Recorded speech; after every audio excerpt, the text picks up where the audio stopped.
Hello there and welcome to another one of these Lexical Lab 1 minute English videos. If you like this video, make sure you subscribe to our YouTube channel and check out our website www.lexicallab.com to find out more about our online courses. Over the last couple of days, I've been in Ireland, in Dublin and Cork, meeting lots of teachers there and working with a few schools. And it's been a really lovely trip. Today I flew home from Dublin to London Stansted, and on the plane I got talking to the guy sitting next to me who told me that he was a content creator. Basically he writes content or blog posts or whatever for corporations to put up on their website. I was quite curious about this, being a writer myself. So I asked him how he got work, and he said a lot of it was word of mouth, where happy clients would recommend him to other companies, but sometimes other folk in the field would pass work on to him if they didn't have the bandwidth to deal with it.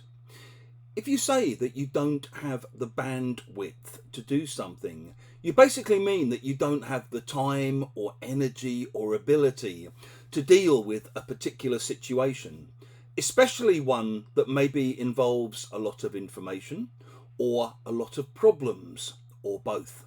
So perhaps at work you might feel like you're being overstretched and you might need to go to your boss and tell your boss that you simply don't have the bandwidth to do all of the work yourself and that you need a little bit of help.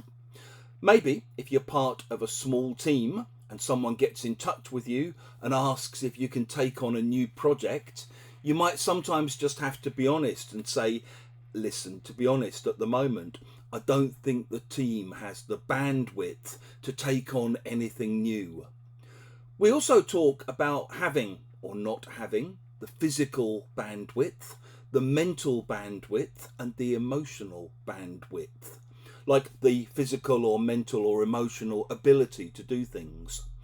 Sometimes when I've been writing about Russia's war on Ukraine, I get emails through saying, why don't you talk more about what's happening in Gaza? Why don't you talk about what's happening in Iran? And obviously, it's not because I don't care about what's happening in these places.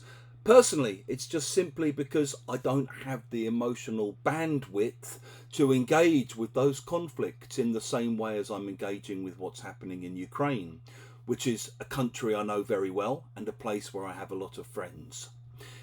If you've enjoyed this video, please do click the like button. Please share it on social media with your friends, your students, your colleagues, and in the comment section below, we'd love to see examples of how you might use I don't have the physical, emotional, mental bandwidth.